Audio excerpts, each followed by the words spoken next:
Let's read on Numbers 21. Aklat po ng mga bilang. 21 verses 4 to 9. Numbers 21, 4 to 9. Sige, Ariel, ikaw na. Nasa malapit mo yung mic, Ariel. O, pasa mo kay Sister Irene. Ayan. Sige, Sister Irene. Verses 4 to 9. Go. They traveled from Mount Hor along the road to the Red Sea to go around Edom. But the people grew impatient on the way. They spoke against God and against Moses and said, "Why have you brought us up out of Egypt to die in the desert? There is no bread, there is no water, and we detest this miserable food." Then the Lord sent venomous snakes among them. They bit the people, and many Israelites died. The people came to Moses and said, "We sinned when we spoke against the Lord and against you. Pray that the Lord will take the snakes away from us." So Moses prayed for the people. The Lord said to Moses, "Make a snake and put it up on a pole. Anyone who is bitten can look at it and live." So Moses made a bronze snake and put it up on a pole. Then when anyone was bitten by a snake and looked at the bronze snake, he lived. Tayo po ay manalangin. Salamat po, Lord, sa iyong mga salita. Dalangin po namin na ito ay makapangyarihan na pupus po sa aming mga puso, magdudulot ng pagtutuwid, pag-aayos. Salamat po, bigyan mo po kami ng isang puso na mapagkumbaba, isang isipan na may pagtanggap. Salamat po at ang aming mga pananampalataya ay buhayin nyo ngayong umaga, ang pagtitiwala namin sa iyo. Salamat po, Lord, sa iyong mga salita na maglilinis sa amin ngayong umaga. Salamat po sa pangalan mo, Jesus. Amen. Maaari po kayong makaupo. Sige po, isang palakpak muli sa Panginoon. Hallelujah. Hallelujah. Sister Lerma, pag maiaabot nyo sa akin, ilan ang total ngayong umaga, ilan ang late? 9:01, late na po yun. Sige, pakitulungan, Sister Lerma. Kasi gagawa po tayo ng kultura, ng atmosphere. Ha? Di ba sa eskwela, natatandaan ko noon sa eskwela, Alan, pag late ka, hindi ka basta papasok sa classroom. Doon ka sa pinto. At meron ka sasabihin. Ano ba yung sasabihin doon? "Sorry, I'm late. But next time, I will come early." Gawin kaya natin dito yun. Di ba ganun sa eskwela? So yung mga estudyante, may ano sila na, ayokong ganyan sa ayokong ganyan, nakakahiya. So ano yun? Atmosphere yun. Tayo hindi naman natin gagawin yun. Susundot-sundot lang natin na kailangan, kaya ko pa, I can do better. And, sige po. Ang ating pong mensahe ngayon in our series of maturity, paglago. Okay? Ang isa pong nagmamatured na tao, Kristiyano, disciple, ito ang kalaban. Yung pagiging mareklamo. Pagiging mareklamo. Always complaining.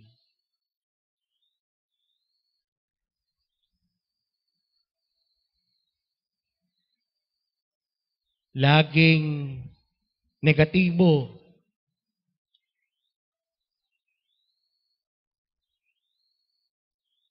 It is complaining, being always complaining is an act that displeases God. Ito po ay isang karakter na ayaw ng Diyos. Yung laging mareklamo. Laging complain ng complain. Nagdadabog, nagmamaktol, gumagawa ng isang bagay na wala sa puso. Ayaw po ng Diyos yun. Kahit naman ikaw magulang sa anak mo, di ba? Sumusunod nga pero nagdadabog naman, nagmamaktol.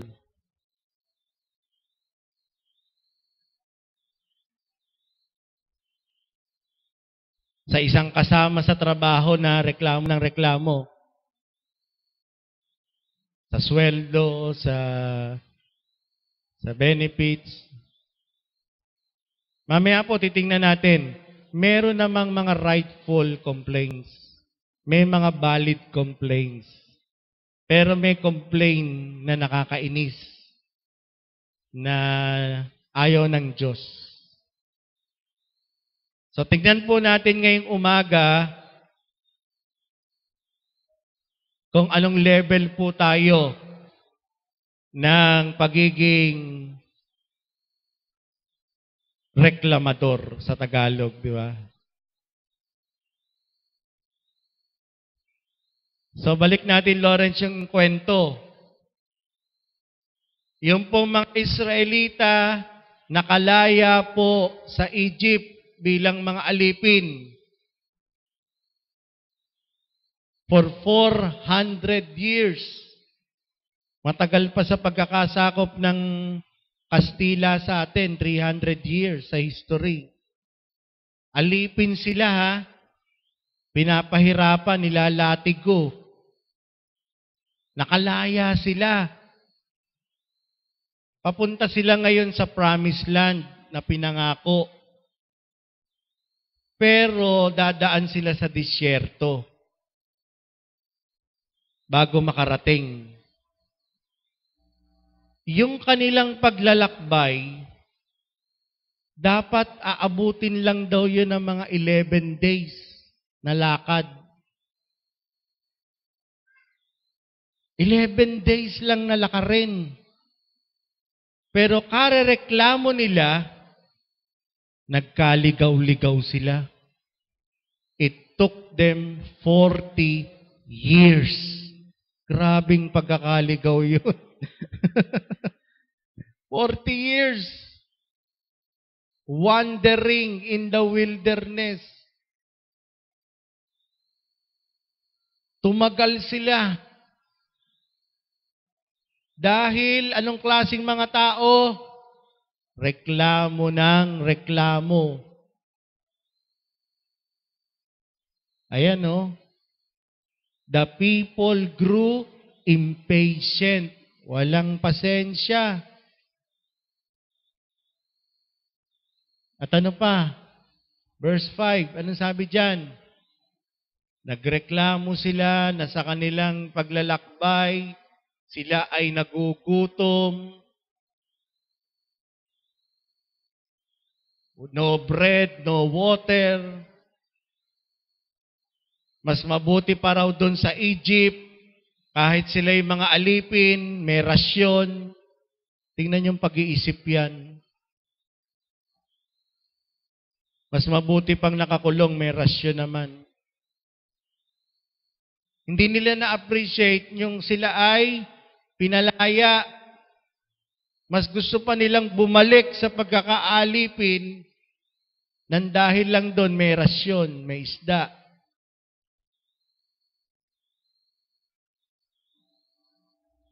Pero sa kanila namang paglalakbay, gumagawa naman ng himala ang Diyos para ipakita na siya ay hindi nagpapabaya. Nung sila ay walang pagkain, ang Diyos ay nagpaulan ng mana, ng tinapay. Araw-araw. Niluluto nila yon. Paggabi, nagpapadala ang Diyos ng pugo, yung quail. Yun naman ang kanilang meat, karne. Pero nagsawa. Sasawa na raw sila. Sabi nila, miserable. Tingnan niyo yung mga ugali yan.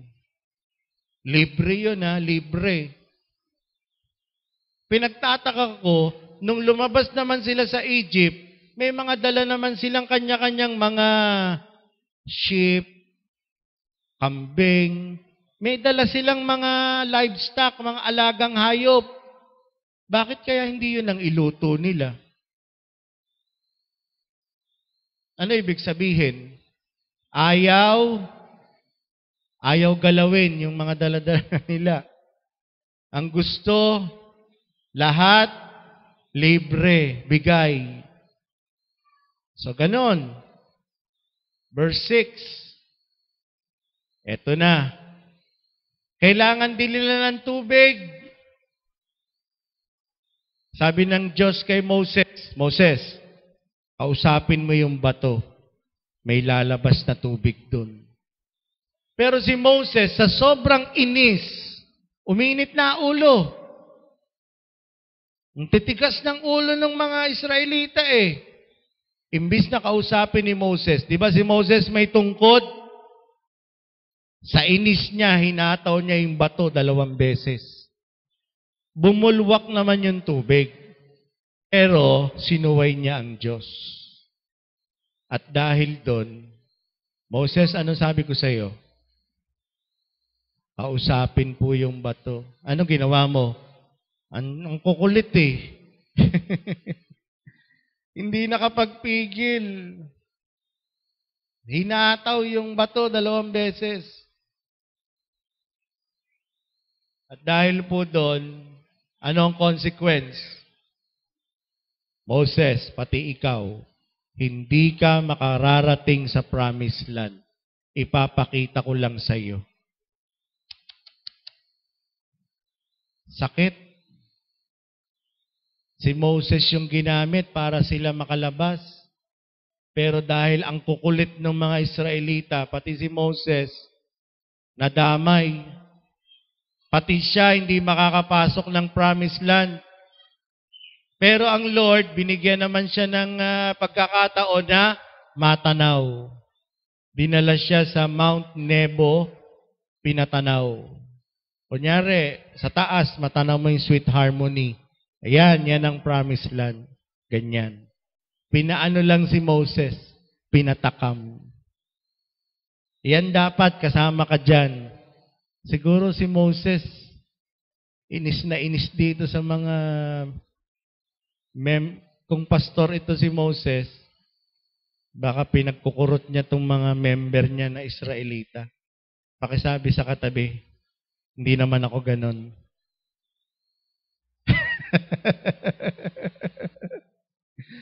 Ang kulit, ang titigas ng ulo, titigas ng muka. Hindi na nakapagpigil si Moses. At ito, ang Diyos na puno na rin. Nagpadala po ang Diyos ng mga ahas na venomous makamandag, yes. At pinagtutuklaw itong mga Israelita. At marami ang namatay. Siguro, ang inunang tinuklaw doon yung mga numero 1 reklamador, no? Baka sa dila pa tinuklaw. Si Lord ang nagpadala. Bakit naman ganun ang Diyos? Kala ko ba mahal niya ang mga tao? Bakit niya hinayaan tuklawin sila ng makamandag na ahas? Teka muna. Tingnan mo naman, sino ba yung mga pinagtutuklaw? Anong sabi nung una? Anong klase? Mga reklamador, walang utang na loob, ungrateful. Napuno na ang Diyos. Hindi naman unang reklamo, nagpadala siya ng mga ahas. Hindi. Ang dami mo niyang ginawang himala. Umulan ng tinapay, umulan ng pugo, dumaloy ang tubig, nahati ang dagat sa gitna. Pero itong mga Israelita, hindi pa natauhan. Patuloy pa rin sa karereklamo at ang lagi pang sinusumbat. Buti pa, bumalik na lang kami doon sa Ehipto. Buti pa, alipin na lang kami. At sila'y nagkakaisa pa na palitan si Moses. Tingnan yung mga ugali yan. Mga rebelde. So yan po nangyari, pinagtutuklaw. Ang dami namatay. 7. So imagine ninyo, nangyayari sa paligid. Ang ahas nagkalat. Maliligo ka, may ahas. Ha? Tutulog ka, may ahas. Dudumi ka, may ahas. Ay, ano ba yun? Ha? Imagine na. Imagine, kakain ka, pagbukas mo ng may ahas sa loob. Ganun ang senaryo. Verse 7, ang daming namatay. So grabe ang iyakan yan. Eto na. Ano ngayon? Matapos nilang maramdaman ang galit ng Diyos. Verse 7. Ano po ang ginawa ng mga tao? Basahin po natin.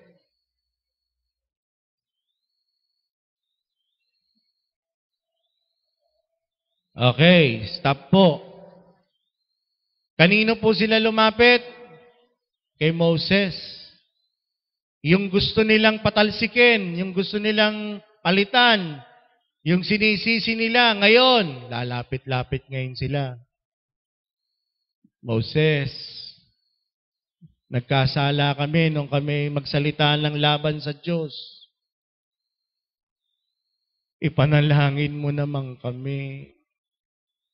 At anong iniling nila? Pray that the Lord will take the snakes away from us.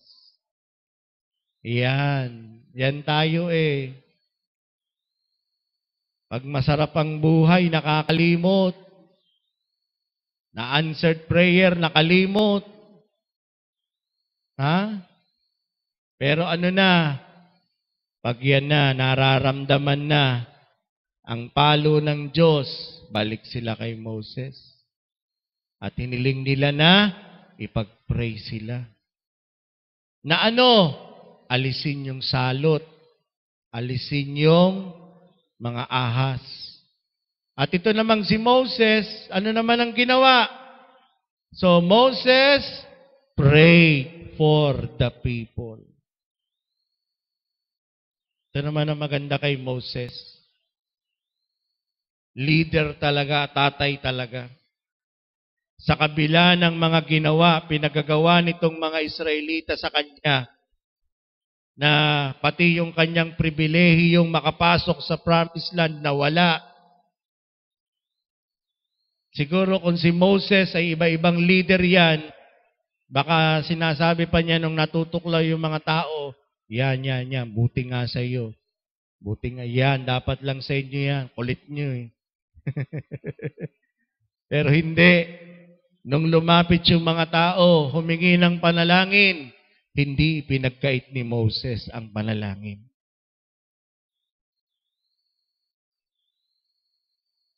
Ano pong ang paalala ng Diyos dito? Ha? Sa una, napagsasabihan ni Moses, ikaw pa galit, ayaw mo mapakialaman. Umiiwas ka. Ay naku, naka-online si Pastor, mag-o-off ako. Sesermo na naman ako nito. Wala pa namang nagbablock sa akin. Subukan mo lang, pakisabi mo sa katabi mo, subukan mo lang i-block ako. Lord, bahala ka. Di ba? Ayaw mo mapakialaman, ayaw mo mapagsabihan, kasi masakit eh. Tinutuwid ka eh, ginagamot yung sugat eh. Di ba yung sugat pag ang sakit pag inaplayan mo ng gamot? Pero ito, ang maganda naman sa mga ito, natauhan, Tatay Johnny. Siguro hiyang-hiya yan, Moses. Moses, iya kami. Ang kapal na mukha niya. Pero hindi, tinanggap sila ni Moses. So yan naman ang paalala. Ha? Pag may lumalapit, nagbabalik, wag itaboy. Tanggapin.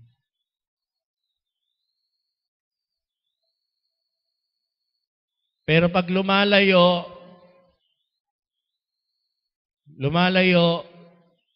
subukang pigilin.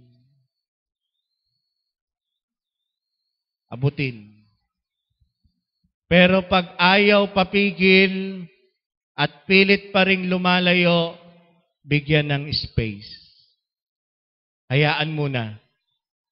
Hayaan muna. Tinetext mo, ayaw mag-reply, hayaan mo muna. Nakuha po natin, huwag ka ring makulit. Pakisabi sa katabi, huwag ka ring makulit. Ha? Bigyan mo muna ng espasyo. Hayaan mo makapag-isip-isip, makapagmuni-muni, at ang Diyos, ang banal na Espiritu, ang siyang kumausap sa Kanya.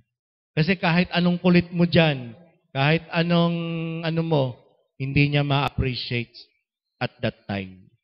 Pero during her silent, during being alone, mangungusap ang banal na Espiritu. What best we can do is to pray. Ipanalangin po natin. Asawa, anak, kapatiran, kamag-anak na lumalayo, bigyan mo ng espasyo. Tingnan niyo yung prodigal son, yung alibughang anak. Binigyan ng tatay ng kalayaan.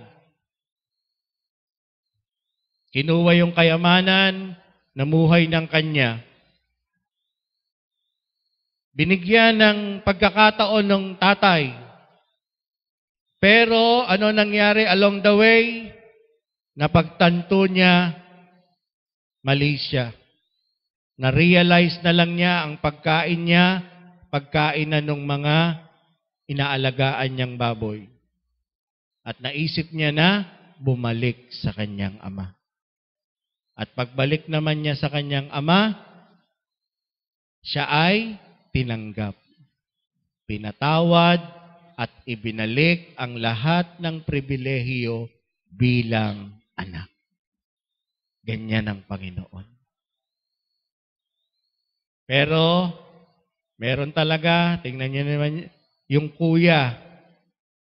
Ano naging attitude ng kuya pagbalik ng kapatid? Natuwa ba? Hindi. Nagmaktol, nagtampo. Anong sabi? Yang anak mo na yan, nilustay yung kayamanan mo, buhay ka pa, kinukuha na yung mana mo, samantalang ako lagi mong kasama. Yan. Bitter.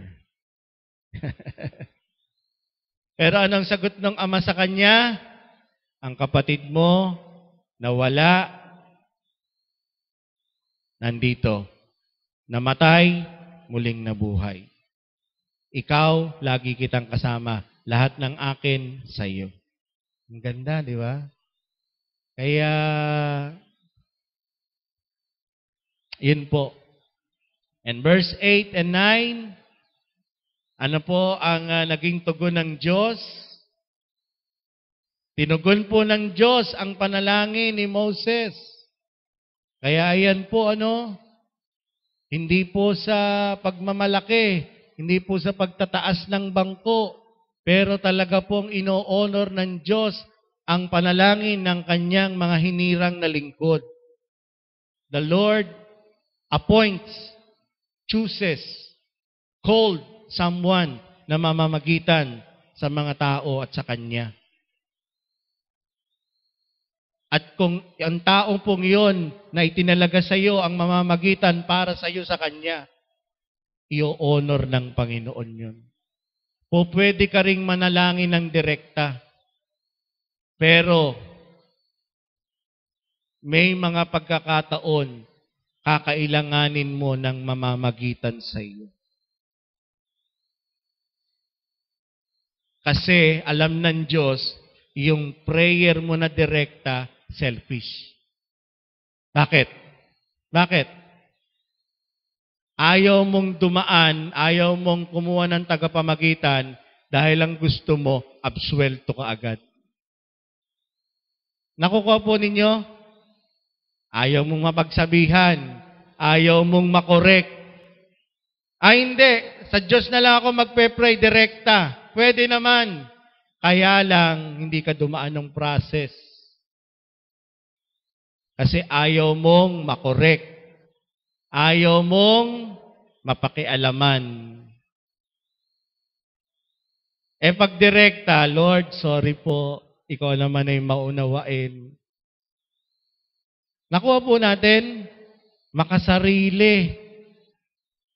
Hindi yung honor ng Lord dyan. Mali motibo mo eh. Lalo na po, kapag tayo ay may ginawa na kasalanan o mali. Mas mabuti po yon, dumaan ka sa proseso. Magpatuwid ka, magpakorek ka, magpadisiplina ka. Hindi yung, di ba Lord, ikaw naman mapagmahal na Diyos. Di ba, lahat ng kasalanan ko, pinatawad mo na. Oo, pero inaabuso mo niya ng Diyos. Para bang, yung mga, di ba, may mga lolo at lola na kinukonsinti yung mga apo. Di ba, Father John? May ganon. Hindi naman si Lola yun, tsaka yung nanay mo, no? Di ba? May time na yung anak natin sa takot, imbis na sa atin lumapit, kanino lumalapit? Sa lola o kaya sa lolo. Bakit? Kasi alam niya, pag sa'yo siya lumapit, makakatikim siya ng palo. Pero pag dun siya lumapit sa kanyang lolo o lola na favorite siya, sige, okay na yun, apo. Huwag mo na ulitin, na. Anong gusto mo? Ganyan. Ganyan tayo minsan. Inaabuso natin ang biyaya ng Diyos. Ayaw mong mapakialaman. Pero hindi natin maabuso ang Diyos. Akala mo lang nakalusot ka. Pero hindi. Mas lalo kang tatamaan. Mas lalo kang tatamaan. Mas lalong tatagal yung paghihirap mo. Pero kung dumaan ka sa tama, may namagitan sa iyo, katulad nito, lapit sila kay Moses. Ibinigay ng Diyos kay Moses kung anong dapat gawin. Hello? Ganyan, pag dumadaan ka sa spiritual parent mo, father in faith, sa leader mo, bibigyan nyo ng wisdom ng Lord, sasabihan ka kung anong dapat mong gawin. Itinuro, o anong turo? Moses, gumawa ka ng isang anyo ng ahas na yari sa bronze, ilagay mo sa isang poste, at sabihan mo lahat ng matutuklaw, lumapit doon, tumingin, maniwala na si gagaling. At ganun nga po ang nangyari, verse 9, lahat po nung natuklaw, gumawa si Moses ng isang tungkod ng poste, nilagyan po niya ng anyong ahas. Lawrence, maghanap kang picture. At sabi, lahat ng titingin doon, maniniwala na gagaling, gagaling. At yun nga po nangyari. Lahat ng natuklaw, Lumapit, tumingin, naniwala, gumaling. Ano po ang gustong ituro dito? Gusto pong ipakita ng Diyos dito yung pananampalataya. Na pag sinabi ng Diyos, ginawa nila, mangyayari. Dahil sinabi ng Diyos na pag ginawa niyo to, gagaling kayo at paniwala kayo, mangyayari. Yung pong ahas, simbolo po yun ng kasalanan. Curse. Nandahil sa pagsuway nyo, nandahil sa katigasan ng ulo nyo, yan, natuklaw kayo, napahamak kayo. Pinapaalala po yung sumpa ng kasalanan. At sa New Testament, yan po'y picture ng ating Panginoong Hesus. Foreshadow. Pag sinabing foreshadow, ipinipicture po ang Panginoong Hesus. Ang Panginoong Hesus naging sumpa. Dinala niya lahat ng kasalanan natin. Siya na walang kasalanan ay idinagan sa Kanya ang kasalanan ng buong mundo. Pero ang sino mang maniniwala kay Kristo, ang sino mang magsusuko ng buhay sa Kanya, anong sabi ng John 3:16? Anong sabi ng Bible? Magkakaroon ng buhay na walang hanggan. Palakpakan natin ang Lord. Ayun po. Iyan po ay isang picture ng Panginoong Hesus sa New Testament. Na nang dahil sa ating mga kasalanan, siya ay nabayubay sa krus. Pero ang lahat ng magtitiwala sa Kanya, ang lahat ng magsusuko ng buhay sa Kanya, ay magkakaroon ng buhay na walang hanggan. At eventually, pag binasa po natin ang istorya, ang mga tao, sumobra naman. Ginawa na pong Diyos-Diyosan yung bronze serpent. Hindi na sila natuklaw, pero dito pa rin sila pumupunta para mag-pray. Hindi na sila natuklaw pa. Dito na sila nag-pray. Kaya po ang sabi ng Diyos, Moses, sirain mo na yan, alisin mo na yan. Nagiging OA na tong mga to.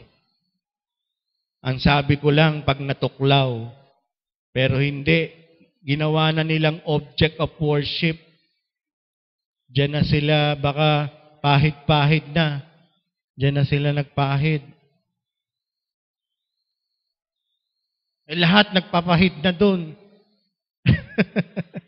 So sabi ng Diyos, alisin mo na yan, gibain mo na yan. So dito pinakita pa rin na ayaw ng Lord ng ganyang object of worship na ang pagsamba sa Kanya ay sa Espiritu at sa katotohanan. Tayo na po tayong lahat. Lawrence, mabilis lang yung sinend ko sa yung about complaining. Basahin po natin na mabilis itong mga quotes na ito tungkol sa pagiging reklamador o always complaining attitude.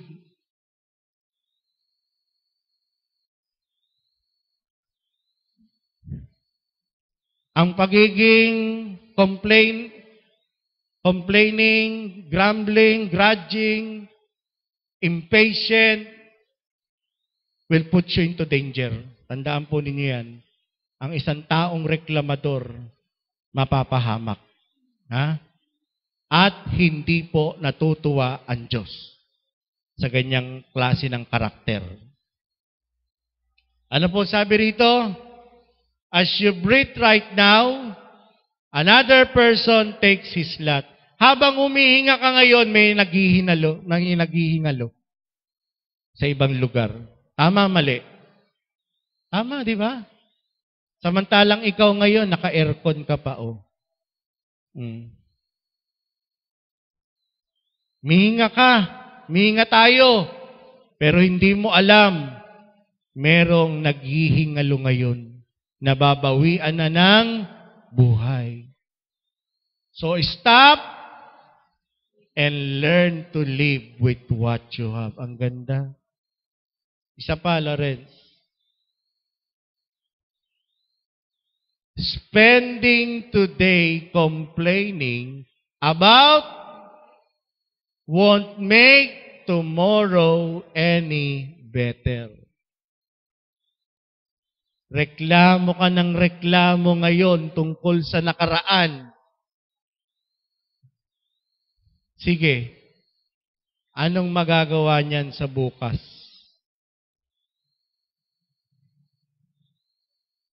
Tama na sa nakaraan matuto tayo na i-apply mo para sa bukas. Pero hindi ka makamove on dahil sa nakaraan, ikaw din ang talo. So anong sabi? It won't make any bet.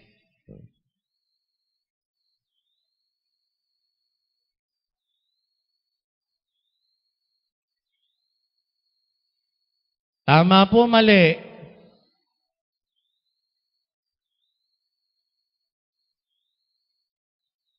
Sabi ni President Duterte, do not let the past holds you back. Ganito yan, pag hindi ka nakamove on, nabubuhay ka sa nakaraan, Romel, halika. Halika. Yan.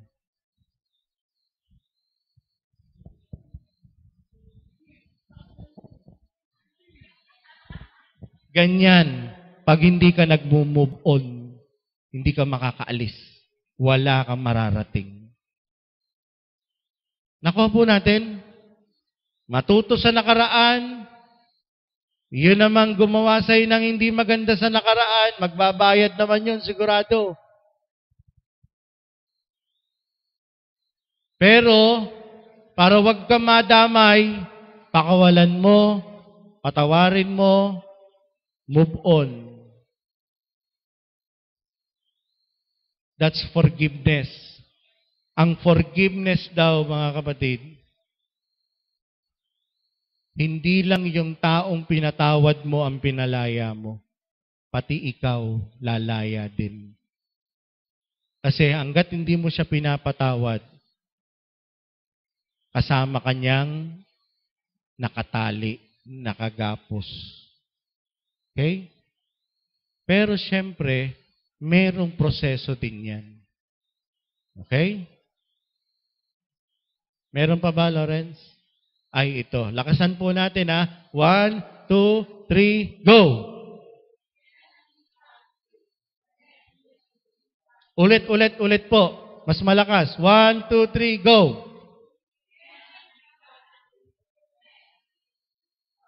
Yan ang mas mabuti. Yan ang matured. Ha? Kung wala ka din lang itutulong, wala ka din lang sasabihing mabuti, mas makakatulong ka pa, makakabawas ka ng pressure kung ikaw ay manahimik na lang. Tama naman, ano? Bakit ba kung sino pa yung mga pabigat, siya pang maingay? Siyang mareklamo sa ulam. Ha? Wala namang ambag yun, ha? Siya pang choosy. Ha? Pero walang ambag yun, ha, Dustin? Ha? Sa barkada, siya yung lagi nililibre, ha? Pero siya pa yung siya pa yung choosy.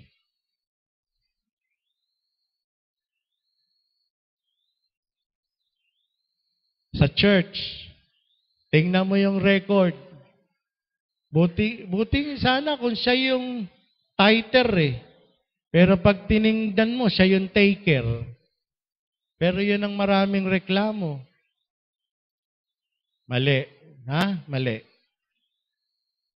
So ganito, iyan na rin natin, sayang kulang po tayo sa oras, ang dami pang revelation ng Lord eh. Ganito, may karapatan kang magreklamo kung ikaw ay rightful or may karapatan ka doon sa sitwasyon. Ha? Ano ibig sabihin? Aba, Tatay Johnny, ikaw ang nagbibigay ng pamalengke, tapos hindi masunod yung ulam na gusto mo. Wow! Ako nagbibigay. Galing sa akin ang pamalengke. Bakit ba hindi masunod yung gusto kong ulam? Magkano ba bigay mo? 100. Anong gusto mo ulam? Kare-kare. Wala ka namang karapatan nun. Maging makatarungan ka naman. Alan. Tingnan mo din, kwentahin mo din. Ha? Gusto mo ulam, ganun, porket nagbigay ka lang. Bigay mo naman, pandilata lang eh. Ha? O kaya pangkarinderya. Tingnan mo naman kung may karapatan ka talaga, ha?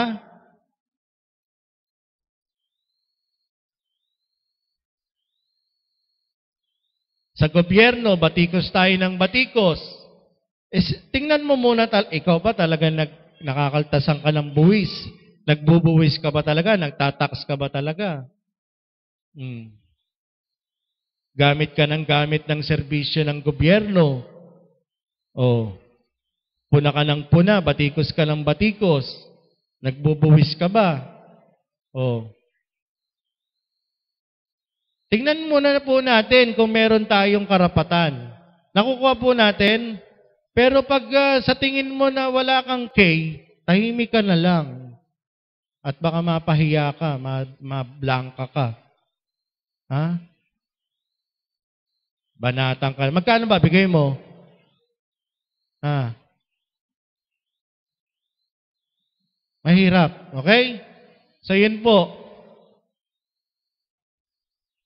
At, pwede namang magreklamo, but see to it, do it politely.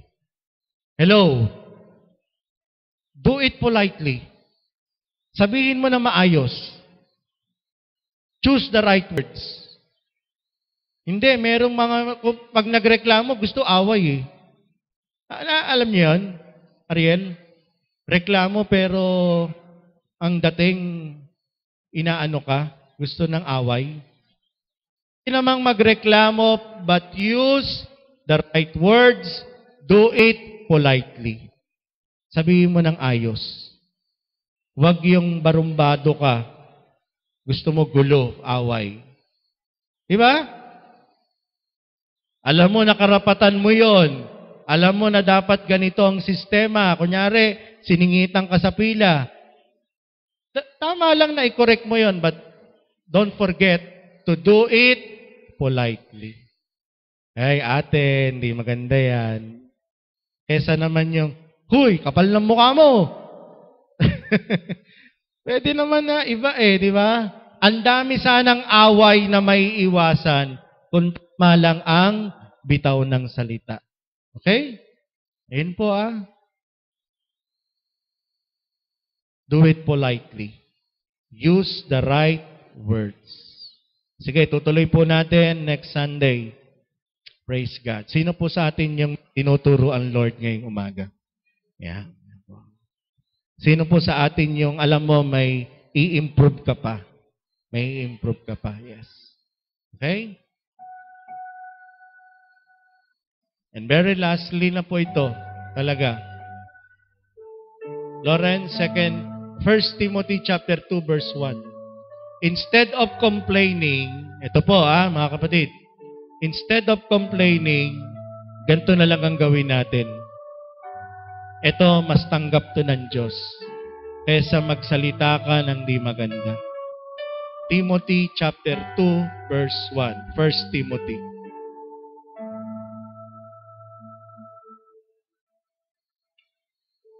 Daanin mo na lang sa panalangin. Basahin po natin. I urge then, first of all, that request, intercession, thanksgiving be made for everyone. Daanin mo na lang sa panalangin. Okay? May sitwasyon ka, imbis na magreklamo ka sa Diyos, daanin mo na lang sa panalangin. Iiyak mo na lang sa Diyos. Bago ka magsalita ng hindi magaganda.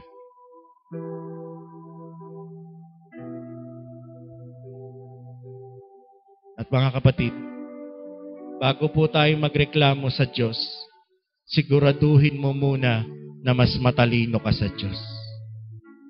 Hello? Do you think you are more smarter than God? Sa tingin mo ba, mas alam mo ang dapat kaysa sa Diyos? Ngayon, kung ang sagot natin ay hindi, huwag na tayong magreklamo sa Diyos. Manalangin na lang tayo sa Kanya. Lord, hindi ko man naiintindihan.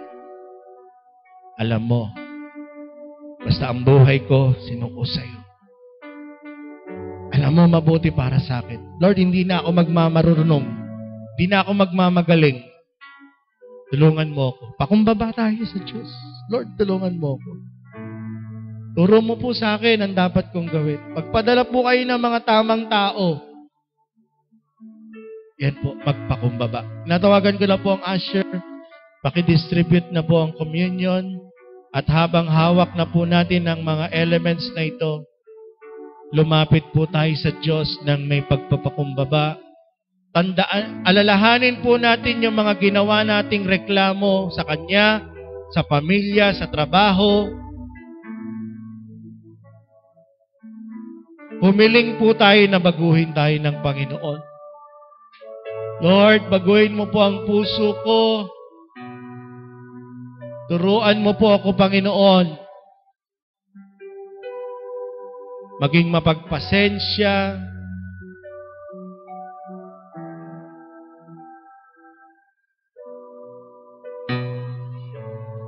At imbis po na magreklamo ay maging bahagi ng solusyon.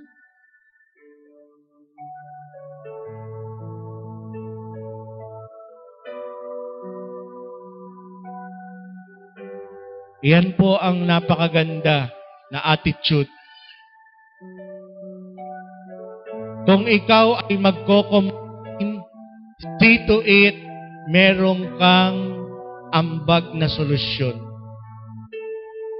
Pero kung wala kang idadagdag na solusyon, hindi makakatulong. Okay? Kunyari, may reklamo ka sa gobyerno, tawag ka sa 8888, sabihin mo kung ano yung gusto mong mangyari. Be part of the solution. Contribute to the solution. Kung hawak na po natin, let us pray. Aming Diyos, salamat po sa paalala niyo sa amin ngayong umaga na huwag kami, Panginoong, mabuhay ng puro reklamo. Dahil kakambal nito ang kapahamakan, sama ng loob, galit, puot, hindi pagpapatawad. Panginoon, palayain niyo po kami sa hindi magandang karakter na ito. Panginoon, tulungan mo kami na sa lahat ng aming gagawin namin ito na masaya, ng buong puso, at hindi napipilitan lamang, Panginoon. Salamat, Diyos, na kung kami man ay may mga reklamo sa buhay, sa kinakaukulan, gawin namin ito ng magalang at may tamang mga salita, may respeto sa kapwa, Panginoon. And Lord, lagi mo kaming paalalahanan na kami ba'y may karapatang magreklamo? Kami ba'y nakatutulong? Kami ba'y nag-aambag ng solusyon? Kung hindi lang, turuan mo na lang kaming manahimik, Panginoon. Salamat po, Diyos. Mai-apply po namin ito sa aming pamumuhay sa araw-araw. At maiiwasan ang maraming samaan ng loob, maiwasan ang mga tampuhan, away, kung ito'y aming ipamumuhay. Lord, salamat po. At muli, Katulad po ng ahas na nabayubay doon sa poste, kaming lahat ay sa iyo tumitingin ngayon na nabayubay sa krus. Pero nabuhay na magmuli. Salamat po Lord at ang sabi mo, lahat ng sumampalataya sa iyo ay hindi mapapahamak kundi magkakaroon ng buhay na walang hanggan. Salamat po Panginoon. Uuwi po kami o Diyos.